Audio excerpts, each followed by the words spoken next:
period after that on a big-to-big feed from Cricky. Don't tell him that this game started early in the morning and it was supposed to be kind of a sleepy day and start. And Patrick McCaffrey is on the bench, by the way. It was a late scratch for the Hawkeyes. Close that thought on Freeman, by the way. 12 in the second half. 12 points for Freeman. So that's a 10-second count. Rutgers gets it back. Coach McCaffrey, to say he was not pleased with that might be the understatement of this or any other day. His hair went flying. As did his glasses. Glasses went flying too, you're right. And let me tell you, I mean, he wasn't necessarily pleased with Harding, but he also wasn't pleased with the other guys on the floor because, yeah, he killed his dribble before he should. But if that's the case, someone else in a white jersey has to sprint into the vision, in that case Harding, the ball handler, and make themselves available.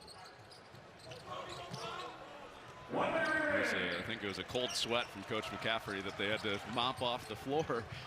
As the finish from Simpson. It's Rutgers' possession closer, but that's a great example of you're not just coaching this game, but you're coaching the next 5 or 6. Because you understand that similar situations are going to be there, and you don't want guys to develop bad habits.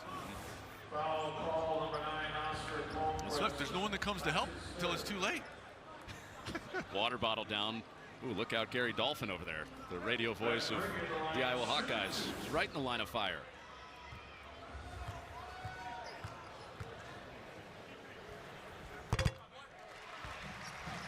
Not a trip to the eye doctor coming up, though.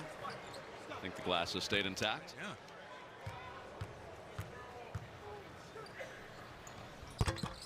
Cricky 1-2 at the line.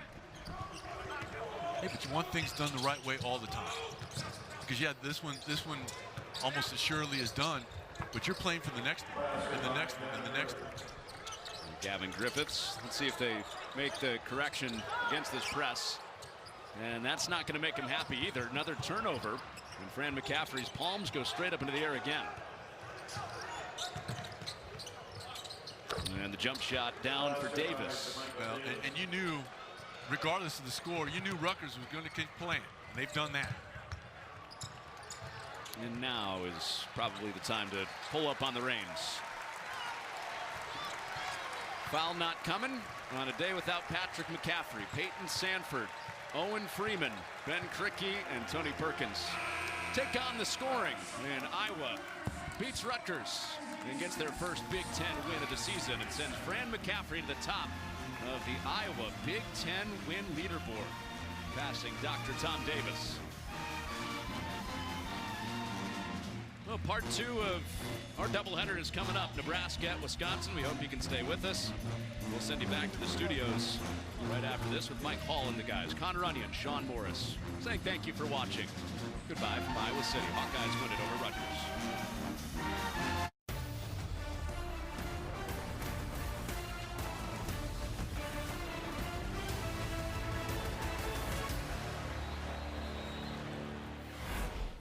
Well, the team that just beat Iowa 4 days ago is Wisconsin. A.J. Storr is your leading scorer, 15 a contest for them.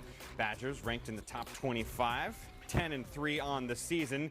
They'll have a tough one going up against a red-hot Nebraska team that's won 5 straight games. Rink Mast averaging almost a double-double. That game about 10 minutes away from tip-off right here on the Big Ten Network. In the meantime, glad to have you here in our Chicago studios. I'm Mike Hall. That's Mike DeCourcy, the Hall of Famer. We got Rafael Davis, and joining us once again. He tried to get away for a few years. But John Beilein, the great former Michigan coach, is with us back in studio. You thought you quit us. Couldn't stay away. Love you guys too much. We're going to hold you to that. The game that you just watched has come to a close. It was Iowa against Rutgers, and Patrick McCaffrey not playing in this one, out with an illness. His dad, Fran, opportunity to pass Tom Davis for the most Big Ten wins in program history. Look at Ben Cricky. Rafael, what a play, huh? Ben Cricky has been outstanding all season long. Comes up with the steal, gets it up to his running mate, and Tony Perkins knows exactly what to do with it. Go finish, young fella. So the Hawkeyes were up 13. I mean, Rutgers just couldn't hit a shot the first 10 minutes of the game, but Mawot Mag hits back-to-back threes, Mike, and all of a sudden Rutgers makes this a thing at halftime. It seemed like we were going to have a really strong second half, but Rutgers could not keep up that level of offense. Down to 7 points at the break. In the second half, Peyton Sanford with a 3-ball. He hit a few of those. In fact, he hit 5 of them later on in the second. Cricky, you saw him make great defense earlier. Look at this pass. Perfectly lays it off to Owen Freeman, who had 15 himself. And then Sanford, 8 rebounds, 24 points total. Iowa gets the win 86-77.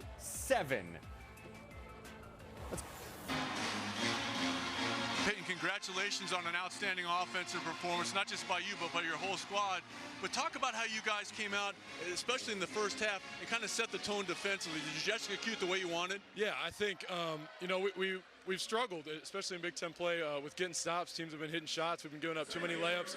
I think that's been a huge emphasis in practice. I'm proud of the way we were connected, and we needed it. We still got things to improve on, but the more connected we can be, the more stops we're going to get, and obviously our offense is going to be there, so that's going to help us win games. Well, your offense, you were shut down in the second half at Wisconsin. You made no bones about that. You talked about it, but you came out here and responded, kind of setting the tone. Did you feel it was important for you, especially with some of the younger guys, to kind of say, hey, you know what, we're going to be okay? Yeah, I think when you're going through a losing streak like this, veterans have to step up because it can feel like, it's impossible to get a win. So coming out of the second half to set the tone, especially after how we ended the first half, was huge for me. It was huge for the team just to kind of see some go in. And then we got Owen going, we got Ben going, Tony was going. And I'm just proud of the way our guys stepped up today. Congratulations on a great performance. Go enjoy it with your team. Yep, thank you. 9-point win for the Hawkeyes, and it's their first win in conference play this year. They're now 1-3 on the season. Plenty to talk about in this game, but John, I know you go way back with Fran, and now he is the all-time Iowa program record holder for conference wins. How about that? I mean, his whole time that he's been there, he took over a program that was down at the bottom of the league, and they became relevant immediately. And then he just has ridden this ebb and flow of getting new players, trying to make his system work, and it always does. So I know one thing. When you lose games like they did, you don't know when you'll ever win again. That's going to be a very happy Iowa locker room right now. Hey, I like what Peyton Sanford said after the game. When you go through those losing streaks, you need your older guys to play better, and you need your leaders to step up and lead the team. And Peyton Sanford at Wisconsin had a great first half, but in that second half, he had a goose egg. Did not score the basketball, was not aggressive, looked like a shell of himself. He had a great first half in this one, but he talked about the second half, how big it was to start out, get to a good start in the second half.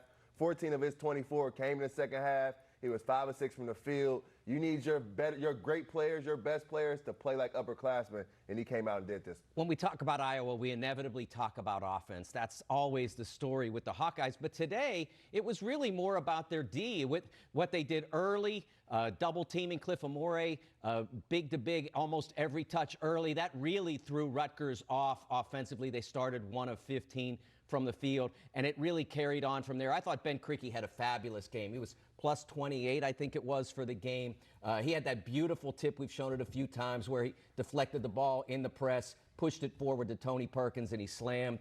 And then he followed that with 2 great offensive plays that helped create a little bit of separation in the first half. And then in waste opportunities, too. Got to the free throw line 24 times, only missed 3 of those attempts as Iowa picks up their first conference win of the season.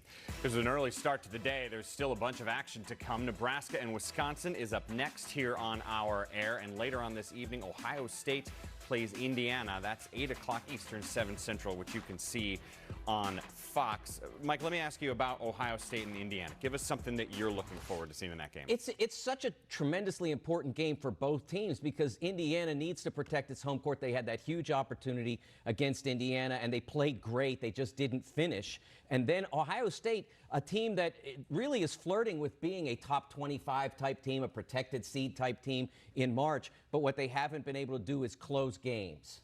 This is a guards game. Indiana's guards, they have to be better. The game against Nebraska, you got 19 turnovers at the 27 points for Nebraska. When you think about Indiana and Coach Woodson, it's a defensive mindset. Right now, Indiana's sitting at the bottom of the Big Ten in scoring defense, field goal percentage defense. They got to figure that out because Ohio State has the best backcourt in this Big Ten. Well, talking to that, Ohio State, now that backcourt paid their dues last year. Now they're going to go into one of the toughest places there is to play.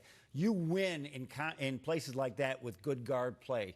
And these guys have to come up this time for them. I know some of them are just still young, but they got to come out and play. The guards got to control that game if Ohio State's got any chance. Speaking of good guard play, let's get to the game that's up next on our air. Two really impressive teams off to great starts. It's Nebraska and it's Wisconsin. And Keisei Tominaga was hot. 16 points in a 5-minute stretch in the last game he played, Rafael. 28 points for the game. Keisei Tominaga is easily said the best show on TV. When he gets hot, he is a flamethrower from deep. You got to guard him in the parking lot. He has the utmost confidence coming into this one.